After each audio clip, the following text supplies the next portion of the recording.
नमस्कार, मैं हूं Amod Srivastava. Amazing thought, amazing message, amazing information की दिशा में आज एक कदम और आगे। आज के इस चिंतन का विषय है विजय का नगाड़ा। आपको ये मेरा वीडियो अच्छा लगे तो लाइक करें, शेयर करें और लाल बटन दबाकर सब्सक्राइब अवश्य करें।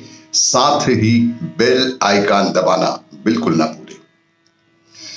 आज के इस पौराणिक चिंतन का विषय विजय का नगाड़ा।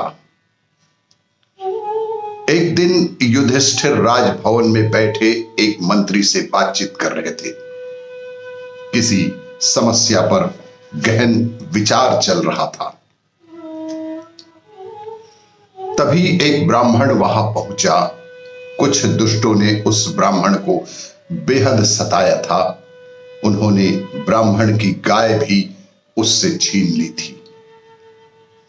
वह ब्राह्मण महाराज युधिष्ठिर के पास फरियाद लेकर आया था।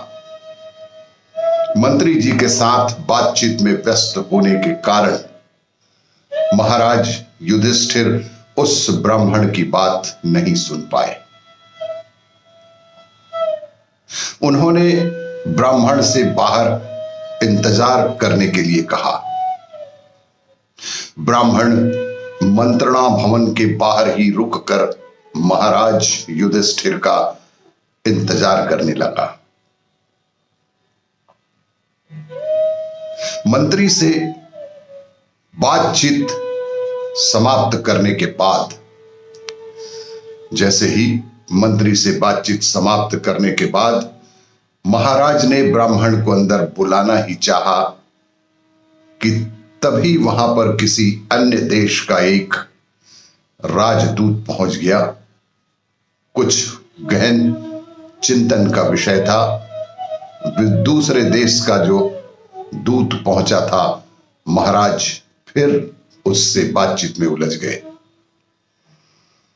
इस तरह एक के बाद एक कई महानुभावों से महाराज युधिष्ठिर ने बातचीत की।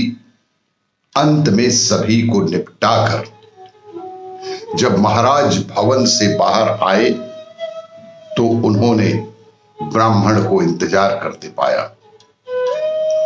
काफी थके होने के कारण महाराज युधिष्ठिर ने उस ब्राह्मण से कहा, अब तो मैं काफी थक चुका हूं, आप कल सुबह ही आइए, आपकी हर संभव सहायता की जाएगी। आप कल सुबह पुनः आइए, आपकी हर संभव सहायता हमारे द्वारा की जाएगी। इतना कहकर महाराज अपने विश्राम करने वाले भवन की ओर चले गए। ब्राह्मण को महाराज युधिष्ठिर के इस व्यवहार से बेहद निराशा हुई और वह दुखी मन से अपने घर की ओर लौटना ही चाहता था।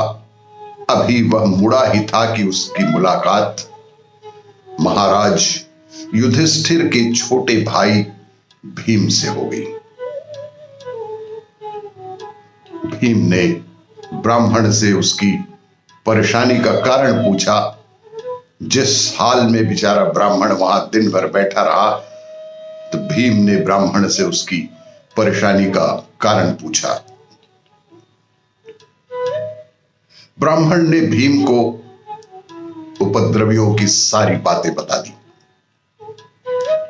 साथ ही वह भी बता दिया कि महाराज ने उसे अगले दिन आने के लिए कहा है। आज पूरे दिन में उनके पास मेरे लिए कोई समय ही नहीं था।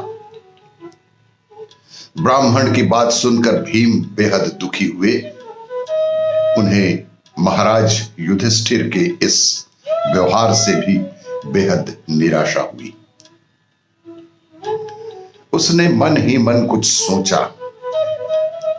भीम ने मन ही मन कुछ सोचा और फिर द्वारपाल को जाकर आज्ञा दी कि सैनिकों से कहो कि विजय के अवसर पर बजाए जाने वाले नगाड़े बजाएं। आज्ञा का तत्काल पालन हुआ। सभी द्वारों पर तैनात सैनिकों ने विजय के अवसर पर बजाए जाने वाले नगाड़े बजाने शुरू कर दिए। पूरे महल में विजय नगाड़े की गूंज गूंजने लगी। महाराज युधिष्ठिर ने भी नगाड़ों की आवाज सुनी।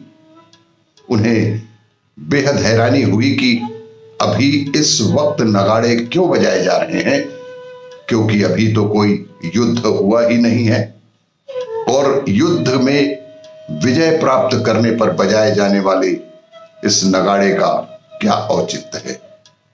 वे तत्काल ही अपने विश्राम कक्ष से बाहर आए।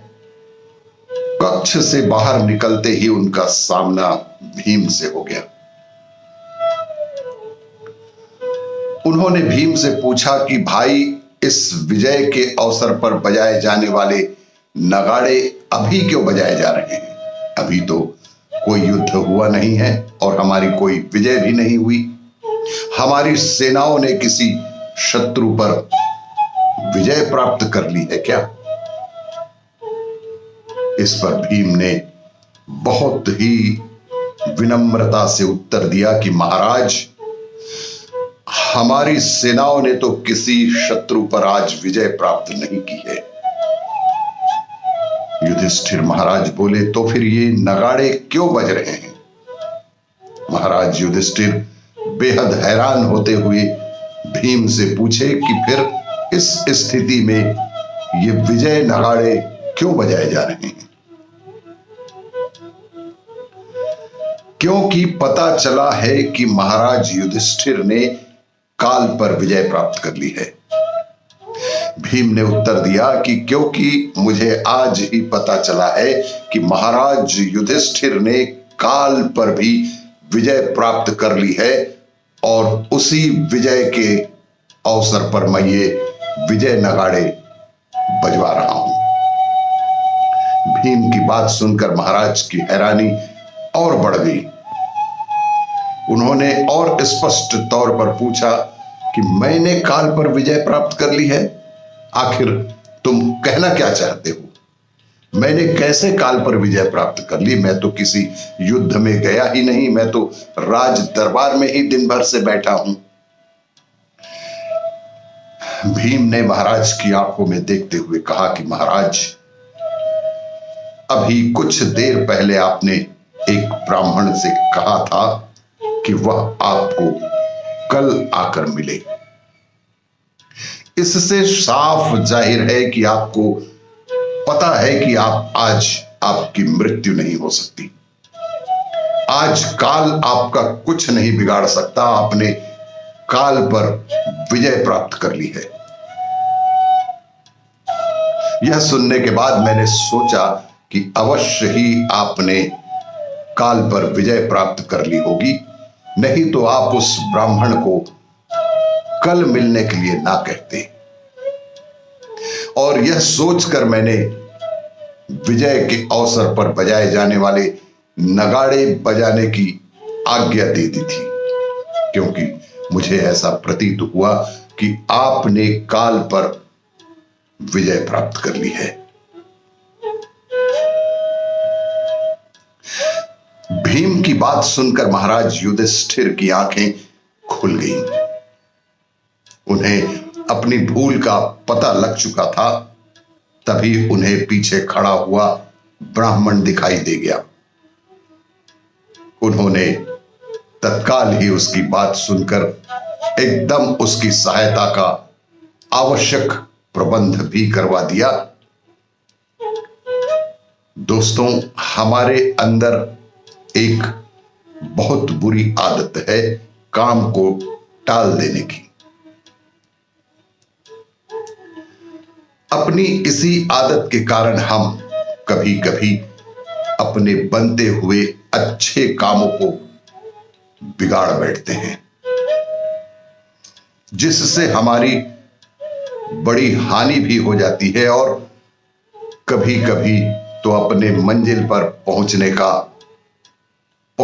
पहुंचते ही हम इस आलसी और कल पर काम टालने की वजह से पहुंचते पहुंचते ही रह जाते हैं। जो काम हमें आज करने हैं वह कल भी उतने ही महत्व के रहेंगे, यह नहीं कहा जा सकता। जो काम हमें आज करने हैं वह कल भी उतने ही महत्व के रहेंगे यह नहीं कहा जा सकता। परिस्थितियां क्षण क्षण पर बदलती रहती हैं और उनके अनुसार पिछड़े हुए कार्यों का कोई महत्व नहीं रह जाता। इसीलिए संभव है आज किसी कार्य के सम्मुख आते ही हम उसे ताजा जोश में कर डालें, परंतु कल पर उसे टालते ही उस कार्य के प्रति जो हमारी दिलचस्पी है वह सनह सनह कम होने लगती है और शायद हम वह कार्य कर भी नहीं पाते और सदा के लिए ही वह कार्य टल भी सकता है। इसीलिए जो आज काम आया उसे आज ही करें और टाल मटोल की प्रवृत्ति से बचें। आपको ये मेरा वीडियो अच्छा लगे तो लाइक करें, शेयर करें और सब्सक्राइब अवश्य करें। धन्यवाद।